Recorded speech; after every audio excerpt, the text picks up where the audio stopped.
Yeah, so there were a number of key messages from the session. I really enjoyed Andreas Reiter's talk from Mannheim on atypical MPNs. There's a lot of interest in atypical MPNs at the moment, and his talk focused on chronic neutrophilic leukemia, which is a very rare form of leukemia, and he highlighted the importance of identifying some rare driver genetic mutations such as the CSF3R mutation that is now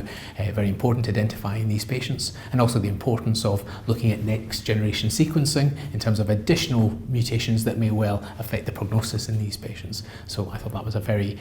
important and interesting talk. Andreas talked about the 8p11 myeloid-driven disorders, which are also very rare, but they are associated with eosinophilia and have an FGFR mutation, which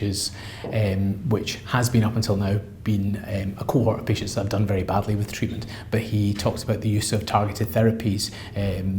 for these conditions, which are exquisitely sensitive to these treatments, and the outcomes are much better. So I thought that was also a very enlightening talk. For me, the first talk of the day was Professor Adam Mead talking about from clonal hematopoiesis to leukemia, and that was a fascinating talk, as we all understand about the role of genetic mutations in producing hematological disease in MPNs, and he highlighted a number of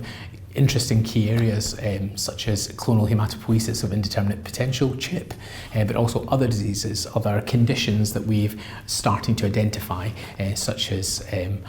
age-related clonal hematopoiesis, ARCH, and also idiopathic cytopenias of uncertain significance, ICUS, and clonal cytopenias of uncertain significance. And these are all fascinating areas that haven't really been explored in any talk that I've been to, so I thought that was one of the major highlights of today.